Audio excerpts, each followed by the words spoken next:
Hi guys, it's Lynn here. Hope you're having an incredible day.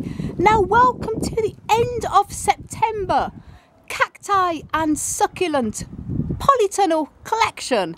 And because we have so many plants, I'm going to be doing two separate videos here for the outdoors. I'm going to be doing a separate video on the outdoor cacti, and there's Honza from the window sending you all love and peace. An outdoor cacti and succulent and other plants collection update, and a separate one for the polytunnel, and a separate one for the indoor house plants, because it's just otherwise going to be an unbelievably long video, and I know you guys are restricted for time, so I'll try and make this as quick as possible. But you know what the updates are like.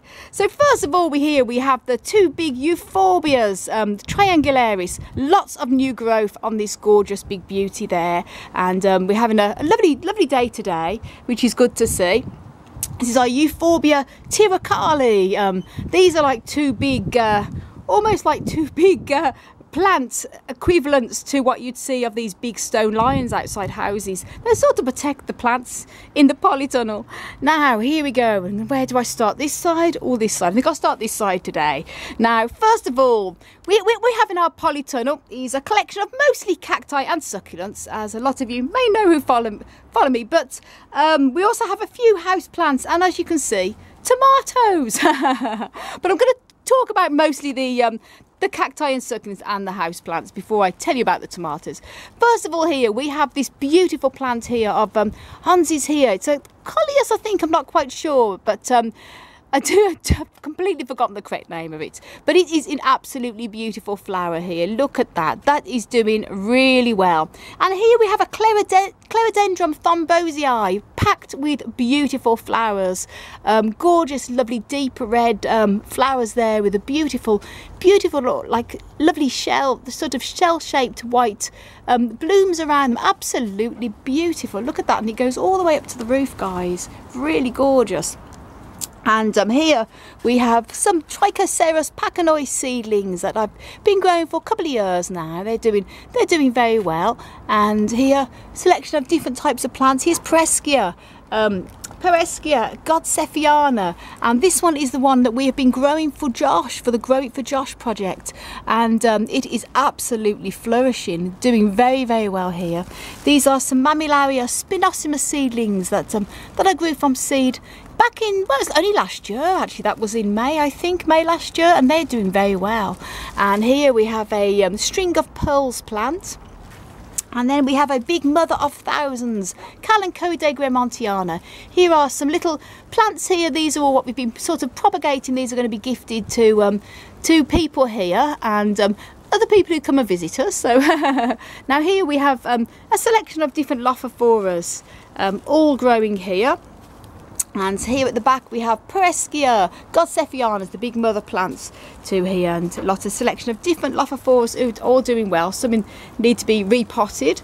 And here we have some mellow cacti as well, little tiny ones. This one Hans grew himself from seed, and it's doing very well here. And a selection of different ones. I'll just concentrate more on the things that sort of coming into flower and bud, because otherwise if I show you a complete tour of the individual plants, we'll be here all day. And these Matucanas, these have been in bud for ages. Nothing seems to be happening. They form buds and they keep dropping off. So the weather's very changeable at the moment. We had a lovely heat wave for good while here in Ireland and UK, and we're up in Northern Ireland, but the weather's been amazing up until sort of the past 3 weeks, and then it was sort of rain and grey and quite chilly, but now it's warming up. Beautiful warm day today, but the very changeable weather has made a lot of the buds that were plants that were coming into flower sort of drop their buds, which is a bit of a shame, but it's been a great year for flowering. So let's give you a scan round. Another mellow cactus there, just coming to little flower, and this Gymnocaliceum here has been flowering all through the summer and forming more little buds here, which is really good to see. These are our Stapelia little seedlings that we got. The seeds were gifted from the lovely Olga from Olga's Dreamland, and a little Apuntia that found its way in there too. All lovely seedlings, doing very well. Our other Stapelias here. Now these normally flower sort of in the sort of early fall, autumn for us, so there's still plenty of time. But Honza's beautiful Stapelia grandiflora here has had the most remarkable flower on it, and it recently, as you can see there, it's just dropped off, and looks like there might be some more buds coming around the other side as well, which is very good news. But that's had the most beautiful flower. Here we have our Ocotillo, that's doing well. Need a bit of a water, I think, today. And this one is our Idria columnaris. And here, the good news about this is our elephant, nicknamed an elephant plant, but there's a lot of plants nicknamed the elephant plants. This one is a Testudinaria, elephantypes.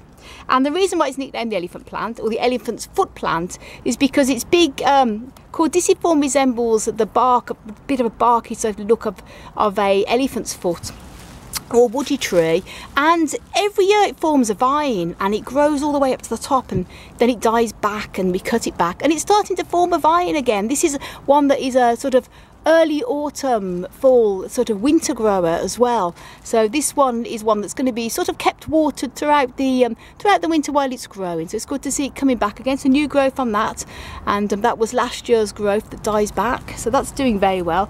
Here, oh my gosh, I have to repot. This is in a bowl and it's very overgrown. So this needs to be separated. I was going to be doing this summer. Have not had a chance to get it done. So maybe late in the year now, leaving this probably till next spring and separating it.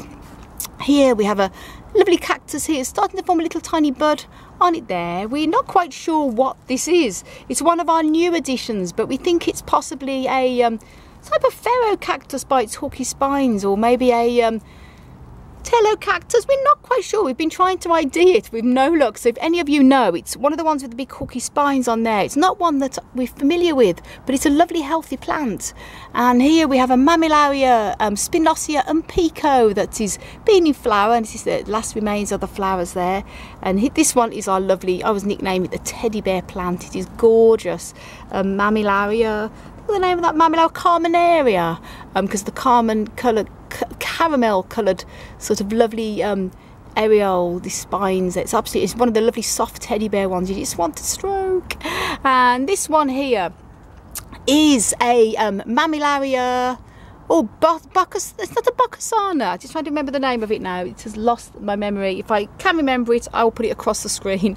But it's one of the lovely sort of big furry ones as well, but it's lovely too. And so not much really happening with here, other than they're all looking pretty good.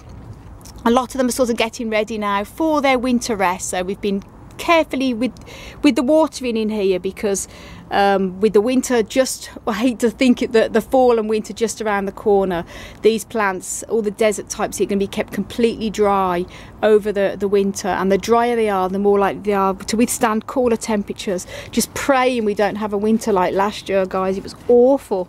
But we're going to be well prepared. As you see, we have bubble wrap we've left on. I'm going to be double bubble wrapping everything, and obviously having our electric heater in, and also a non-electric heater on standby if we have power cuts. But we'll all be covering that with you when we have to worry about the overwintering, hopefully not for another month or two yet.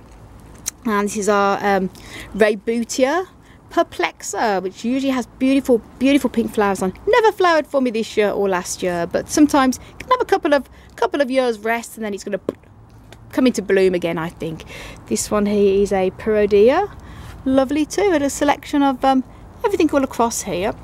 More flowers, flower pods coming up on here, which is really good to see. This is our Notocactus rosiletius, so that's very good. Had seed from that this year too, which is wonderful. Stenocactus, this is not looking that healthy, it's looking a bit yellow, so I'm going to be getting that out of its pot to see what's going on with it. Not a good sign, but that's going to need its roots inspecting. I always think if a plant goes yellow and it's having fertilizer and everything like that, and it's still not looking good, get it out the pot and check its root system. There's something going on there. This is good to see one of our Pharaoh Cactus is forming another bud as well, so that's good news. Our other Stenocactus here, these all doing very well. And the very good news, guys, I'm really happy to say, very happy. Now this little fella here, this is a little tiny Parodia Leningauzii, and a few months ago, well, probably a couple of months ago now, my old Parodia Lenninghausii that I've had for many years. Sadly did not make it through this winter. We kept it here in the Polytunnel. We had the coldest winter ever I've known, and despite keeping everything in this Polytunnel no lower than 7 Celsius, we did lose it. It just died, rotted at the base. And if you haven't seen the video when I tried to save this, links up above to the video that me and Honza made, and Honza did all his best. He did his best to try and save this, the mother plant of this, and he cut it to try and see if he could save the cutting, but it was rotten all the way through. All the pups were rotten except for one, and this is the one, and I'm pleased to say it has rooted. So the mother, the genetics from the mother is living on in this baby, so this is what I have left. So I'm very pleased. As you can see, it's nice and plump and it's fully rooted, so that I'm going to be overwintering in the house in a sunny window or under the grow lights to be on the safe side this year, because that's the only thing I've got left of the plant. But good news, so as I say, do check the video out of when we saved this. You'll be, you know, it's good to see that I've saved it from its little baby. And here we have a selection: Trichocereus, Echinocerius, that are commonly known as rainbow cactus, and a few here Pharaoh Cacti of all different types. Now, obviously none of these Pharaoh Cacti in flower, they have to get very large. This one is one of my very old Pharaoh Cacti I've had for absolutely years, probably 25 years. And as you can see, that's the original part of the base. The fact it's brown is normal, that's age, and it's pupped at the top over the years, so that's remarkable. But yet to have any flowers. Pharaoh Cacti are hard to flower in cultivation unless they get large, a bit like the Echinocerius grusonii. Echinocactus, sorry, Grusonia, they need to get large too. So there's no doubt they'll flower for us one day in the future. Now, selection of other ones here: Parodias, Magnificas here, and we have 3 different types. First of all, this is my old one here. This has been flowering. It looks like there's seed forming there, which is very good news. Loads of babies around the base. And this is my old Esposto and Melanostele that sort of went dead at the top a number of years ago now, and it's side shooted there, almost like a big whip of candy floss. It was gorgeous, and a lovely big side shoot there coming out. There's another pup at the base. It's gorgeous, isn't it? I've had that for so many years, guys. And this one here is my nickname, the old man cactus, Cephalocerius senilis. What a name. And me and Honza nicknamed this Einstein because of its wacky grey hair, but he's doing well and fattened up nice too. But these ones here with the Parodia magnificus, loads of pups on the base. And what I love about these plants is that these cacti is they're just the most beautiful ribbon and areoles on them. They're so beautiful. Like the design of them are just gorgeous, how they're naturally, it's just stunning, even when they're not in flower. And it looks like this is Honza's plant he brought over from Sweden. It's got some beautiful buds coming in it there by the looks of it. And there's some more little buds coming up on my one there. So this has been flowering already this year. But it's coming into bud again. This sort of flowers sometimes in the fall time, even the October, sometimes even the November. So it looks like we're going to have plenty more flowers on the way, even though it's late summer. And here we have Pachypodium. That is doing well from when we cut it. Loads of branching out there, loads of leaves here. Now this is Honza's Cleistocactus, one of the many sort of hybrids that he brought over from Sweden. He's had for many years, and it flowered last year, the most gorgeous coloured flowers, like a lovely orangey vibrant flower, but it's not flowered this year.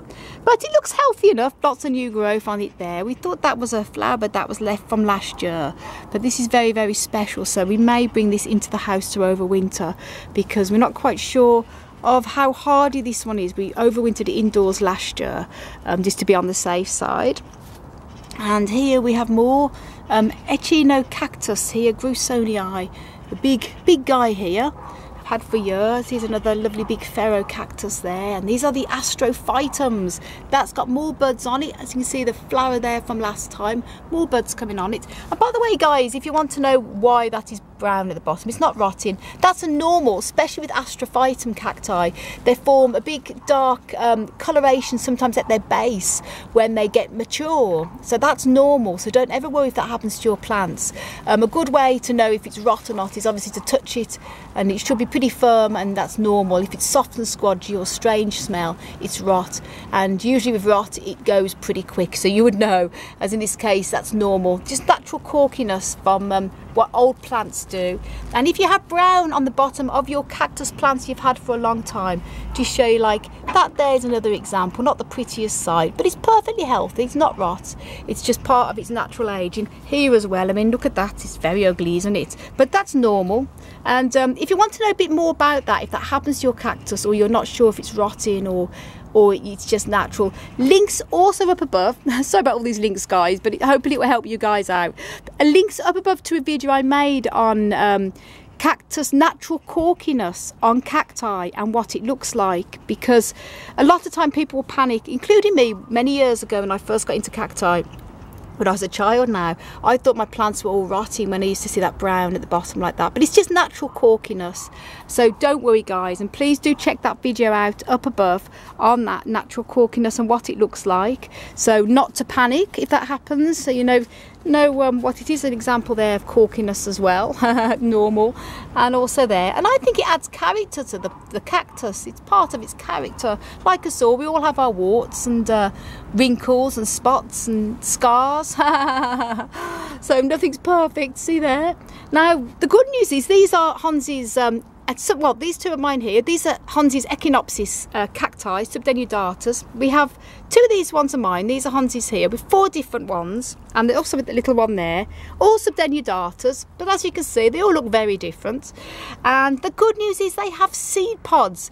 I pollinated these when they're in flower a month or so ago now, and you can see they're forming seed there. The original flower headers died back there, and the pod is starting to swell up with seed, which is very good news. And there's more flowers on the way too, so that's really brilliant. Another flower, this is the first time flowering for us, this one here, so that's very good news. And look at that big juicy flower pod forming. How wonderful is that? And all the lovely hairs on it. Oh, it's incredible to think there's its little seed forming in there. And they can take many months before they're going to be ready to harvest the seed. So it'll probably be next spring now before they're going to be soft enough and ripe enough to take out and harvest. But we'll see. It all depends on the weather now. Hopefully the weather's going to stay good for September. We'll see how it goes. And there you go, more pods there. And look at that, that's also forming. I just noticed that now actually. There's another flower forming on that, so that's very good news. So that's brilliant. All looking good here. And again, another looks like possibly, good to say whether that's a seed pod or not forming. I think that's actually a part of a little new multi-headed at the top. This is actually a Gymnocalcium baldianum that, as you can see, a bad case of spider mite. I treated it with neem oil, and by the way guys, I'm going to be giving all of these plants in here a neem oil soak and drench in the next day or two, so stay tuned for a video on how to use neem oil as a prevention and a treatment against things like spider mite and mealybugs, and I've been very happy with it. I've always used neem oil as a foliar spray deterrent, and I've always had good results as long as I keep using it. If I don't go a few months without using it, the bugs will come back. But I had no experience of using it as a soil drench until this year, so I was reluctant to make a video on how to use it as a soil drench until I'd had a lot of experience with using neem oil before I shared it with you, because I don't want to share something I'm not familiar with. But I'm very pleased. I've been using it now for the past few months. Usually once a month I give them a good soil drench with the neem. And I have to say, I've not seen a single bug. The odd mealybug maybe, but that's really been it. And it's usually been on the ones I haven't used the neem oil on, because I wanted to make sure that it was perfectly safe to use as a drench. I'm very happy. And in fact, if anything, the plants seem to be better than ever. So very good. And I'm going to show you what I do. And because obviously now it's nearly well, it is possibly September by the time this video goes on, the 1st. Try and get it up for today. It's the 31st of August today, guys. But I will in the next few days make a video on what to do and how I do it to show you. I'm going to show you both methods of using it as a foliar drench and also as a soak, because obviously I'm going to stop, as I said earlier, watering a lot of these now to get in preparation for their winter rest. But as the weather's still pretty good and they forecast warm, mild nights, I'm going to keep watering just lightly now, probably until mid-September, so give a good chance to give it a soak with the neem oil to help prevent any bugs during the winter. And as I say, certain types of these cacti I'm going to be bringing in the house to overwinter, but the majority of them on this table will be perfectly okay to be overwintered cool and dry in the polytunnel with the minimum temperature between 5 and 7. As you see, there's all the bubble wrap under there, so we're well in preparation. So now under here hiding we have my old, possibly 60, possibly 70, even 80-year-old, not quite sure, but it's definitely older than 50 years old, Schlumberger truncata cactus. And I have some seedlings in the house that I'm growing that I grew from one of the seed pods. It's doing very well, so watch out for the update on that when I show the indoor house plants.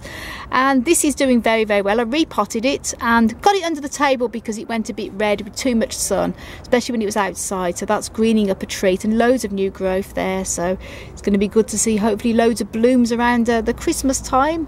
But this is more commonly known as the Thanksgiving cactus because it is a truncata is the Thanksgiving one with the crab-like serrated leaves rather than the smoother one of the Christmas cactus. Now here we have our get the words, I'm trying to speak as quick as possible so I can get the video as short as possible for you guys, because not only does it take forever to upload and render, but it's forever for you guys to watch, so I'm sorry for it being so long, but I really cannot make it any quicker. But anyway, this is our puncher table here, and week or so ago I made a video of when we rearranged the polytunnel, and I rearranged all these punchers on here, and this is what they look like here. They're doing very well, lots more space around them. Going to be sort of repotting some of these, what's left of the summer, and keeping them dry then throughout the winter, but they're doing very, very well there, mixture of everything. And this one I think I'm going to be bringing into the house to overwinter because it's not the cold hardy ones, but both of these can stay pretty much through the winter here. And just come round, there's some more punchy little seedlings we've got there, and some of the cacti there at the back. So this table is horrible there. We're going to be replacing that with a new table because that's coming out, and then that's going to be a new table going in that corner, a plastic table like we've got these that can take water and everything like that without damage, because wood is not the best to have in a greenhouse or polytunnel because of that water damage. And then we're going to be spreading the rest of these punchers across there to give them more room. Now we're trying to think what to show you next. Yeah, we've got mostly a lot of the hanging baskets outside at the moment to enjoy the good weather that we've had. But here we have the little burrow's tail here, the Cedar Morganianum. That's flourishing well. This is all from cuttings I put in there, and they've done very well. And this is a dragon fruit Hylocereus cactus that was gifted to me by my friend Susan. So Susan, if you're watching this, as you can see there, it is doing very well. And this is when I lived in Waterford in the southeast of Ireland. It is doing very well. Might give it a repot possibly next year now. Again, bringing this one is going to be brought into the house, into the grow room to overwinter. And the Ripsalis Pilocarpa, which is doing well here. As I say, I had it outside, but it went a little bit red, as you can see, so it's a bit more shadier in here and better for it. And this one here is really doing remarkable. Epiphyllum, commonly known as the zigzag cactus. Loads of new growth on there. Isn't it beautiful, guys? I love that. I just love the arrangement of that. It's amazing. And the epiphyllums will be kept in the polytunnel, kept dry. Normally I would keep them a little bit more watered during the winter months, but because they're going to be kept here in the polytunnel, I'm going to keep it dry and probably just monitor the watering if it gets a bit shriveled. You have to sort of adjust it to suit the plant's needs. Now this thing hanging up with no roots is a cutting we've got a few cuttings on the go that we're going to be gifting to people, so that's why that puncher's hanging up like that without roots. Here's some little seedlings, Neobrooks Barmia Polylophus seedlings that I grew from seed there, and they're doing well. And another big Clyster Cactus Candelia up there. and a mixture of everything. Now these are our Camolobivias, Camacerias, and these are all going to be repotted this week, so that's on my list, must do list. In fact, I'm going to be doing that probably in the next few days, so do stay tuned for a video of me repotting these. I'll probably just repot all of the Camolobivias and Camacerias. I'm going to show you the before and after because it would take too long to show you the whole repotting process. But these, I've got the pots all ready to do. They're going to be going from them little miniature pots there into the next size up in a nice sandy soil. So stay tuned when I do that. I've got it all prepped. I just have to find the time to do it. And here, this is a mixture of a few more seedlings down here too that all grew from seed. And here is Camaceria silvestri, one of my old originals, and this one is the one I saved from the dreaded mealybug, and it is doing very, very well. As you see, it's all fattening up and everything like that. That's one that looks like it's just come off, been knocked off, so that can just, literally these are so easy to propagate, just stick in there and it will root. So that's good news. And then we have here Kalanchoe, mother of thousands, some tubifloras with the lovely little babies all along the leaves, and the Degremontianas, the wider leaves, selection of everything there. And to say I made a video when I rearranged all them too. That's the big mommy one there. And here we have aloes, and we have a few of the Prescyopsis, I should say. The Prescyopsis jotted around the place here because they're quite wacky. A lot of people use them for grafting cacti on, but we just like them because they're sort of wacky. And this is our aloe selection here, and I'll show you the rest of the hanging baskets first. Well here, this one is a Ripsalis, and here we have one of our air plant Tillandsias, one of the Spanish moss hybrids. It's called the Tillandsia Kimberly, and it's a cross between Kimberly and the original traditional Spanish moss, as I say. But that's there, and this is the Ripsalis. Spanish moss all growing very, very well there, as you can see. Loves it in the polytunnel. And we also have at the back, I nearly forgot him, he's a Cacticola, Tillandsia air plant Cacticola, and it's in bud, which is really exciting. And as I say, every morning I come in here and spray them all with rainwater, which we have there, the little rainwater, and they seem to be doing very well.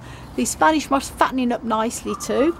It's amazing because it looks practically silver, that when I spray it, it goes green, which is wonderful. And here we have a selection of all of our aloes.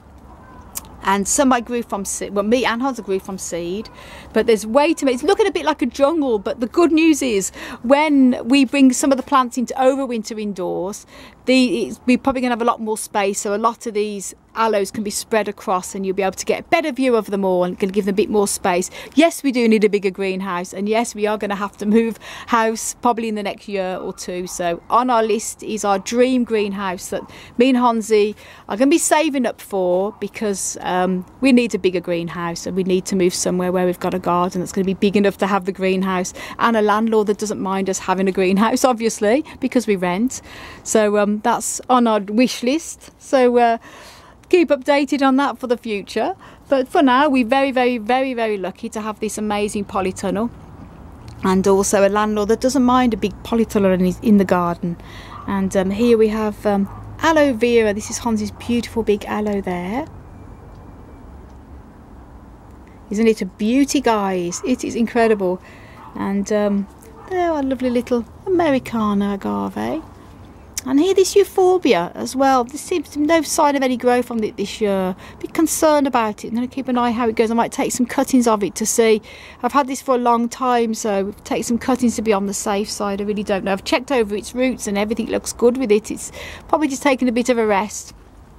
And here, a Euphorbia sudanica, and lovely big fleshy leaves on that. It's a beauty. It's not the most aesthetically pretty plant when it's not in leaf like this here, but it does, once it comes into leaf, usually at this time of year, it does form out new leaves from the top there, and it is beautiful when it branches out. Here we've got some Crassula J plants of different varieties there.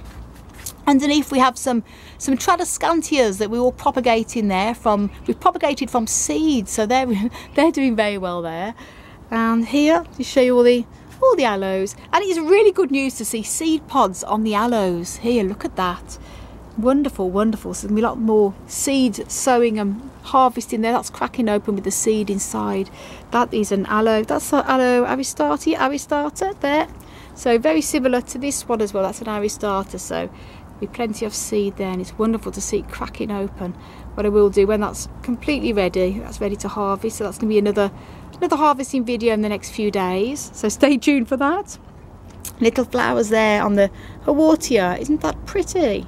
Little tiny flowers, and say loads here, all little stripes going round. These are a selection of a few different Haworthias. This is one we've got in the bowl. This plant I've had, gosh, for a very, very long time. I'm just work out now, yeah, well over 35 years or so. This here, and it was just a little head when I got it.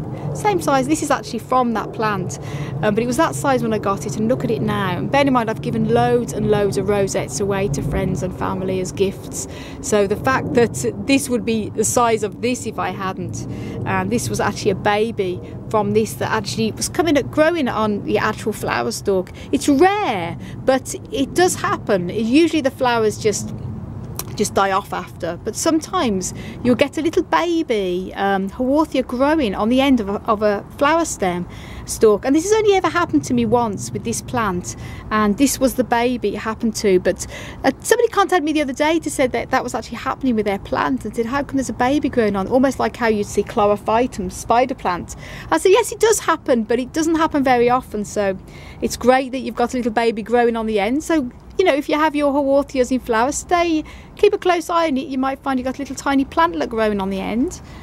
And here we have a mixture. This lovely variegated Haworthia, Gasteria I should say, is one of my favourites here. Beautiful. And this is what Gasteria that I grew from seed. So there's all different growth rates. It's funny actually, because that's like a bit damage I think on the end of that. Kept it a little bit too wet, so I've let that dry out a bit now, but that's doing very well from seed there. Mixture of everything. The Haworthia truncata, it's doing very well. As I say, so many different types, and here more Haworthias, Gasterias, everything, all doing good. And now the good news is here we have some Echeverias in flower. This is the lovely fuzzy Echeveria. Echeveria, I think it's setosa. Just double check. Yeah, setosa. And look at that, has been flowering, and this has been flowering for weeks. I have to say, the flowers are just starting to die off now, but it's been flowering for such a long time. Really wonderful. And here we have this one, which is the frilly lacy one. I think it's called Neon Lights or something, Echeveria. And this is really beautiful. Look at that. Its flowers aren't fully open yet, but very beautiful to see. Just wacky. Really beautiful. Now here we have a lovely variegated Aenium here, absolutely beautiful. It's getting bigger and bigger, and Aeniums are lovely because they actually look like they're in flower, because the whole actually appearance of the plant is like one big beautiful flower. Aren't they gorgeous? And here's some Kalanchoe's and other varieties, Echeverias, Crassulas, lovely big Crassula here.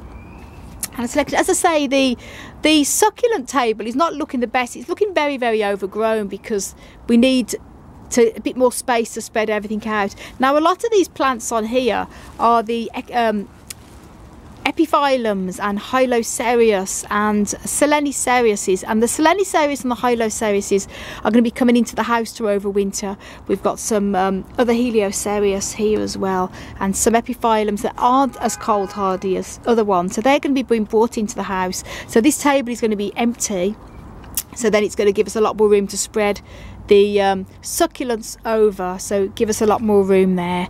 And the biggest problem with this polytunnel is, as you can see, it's very large. I mean, it's a 20 foot by 10 feet, so it's large polytunnel, but because the roof is sloping and it's not a high roof as such, we're restricted. We can't put shelves up like normally. If this was a greenhouse and it was a higher roof, we could put shelves up and let light go in straight. So in other words, we're taking up a lot of space in here with the tables when we can't have more shelving up, which would be far better if it was a greenhouse. But we're doing what we're doing, and it's doing well so far.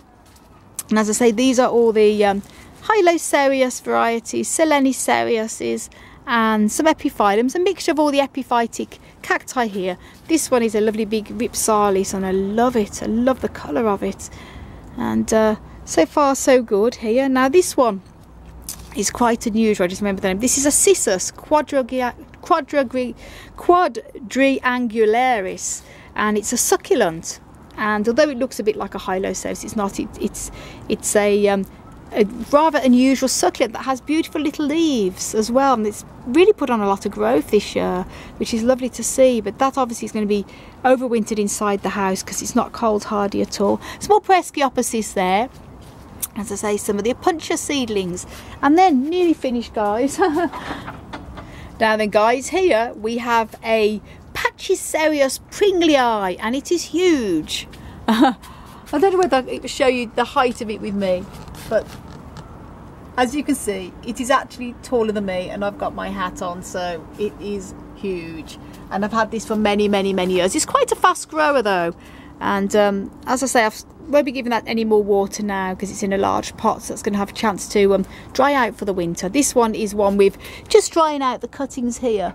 We'll be taking that into the house and overwintering that indoors and potting it up, treating it as a cutting. And the reason why we've got it like that is it helps it to completely dry, and also it does send out roots from the bottom. But I think we're going to pot it up anyway into dry sandy soil, so it's going to encourage it to root and rest during the winter.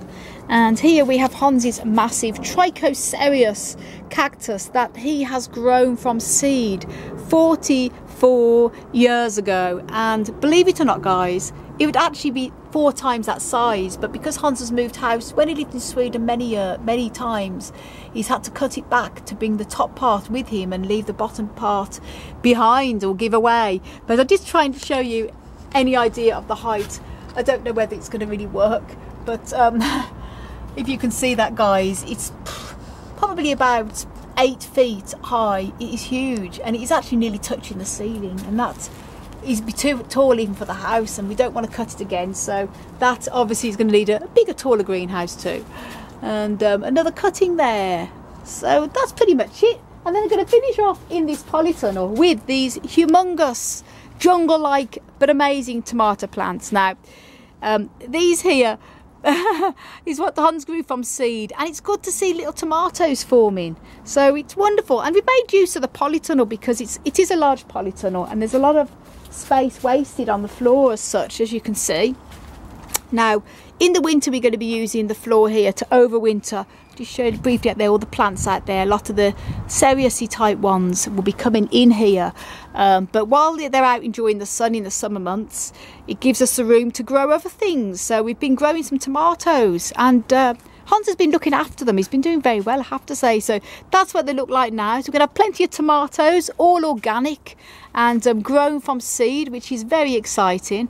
And the funny thing is, I think people see the polytunnel and they see, when the sun comes through, they see in the background the leaves of these tall plants. I think they think we grow marijuana or something, but especially with all the grow lights upstairs. But when they see the tomatoes and neighbours come and have a look, I think they're a bit disappointed. Oh dear, it is funny, but everything is flourishing very well. So that's it, guys. Now this is the polytunnel, and as I say, I'm sorry for the incredibly long video. I've tried to do it as fast as possible by cramming as much as I can in the time, but that's that. And now I'm going to do, straight after this, do the update of the yard. So thanks so much for watching, guys, and as I say, I'm going to be putting these 2 videos on at the same time.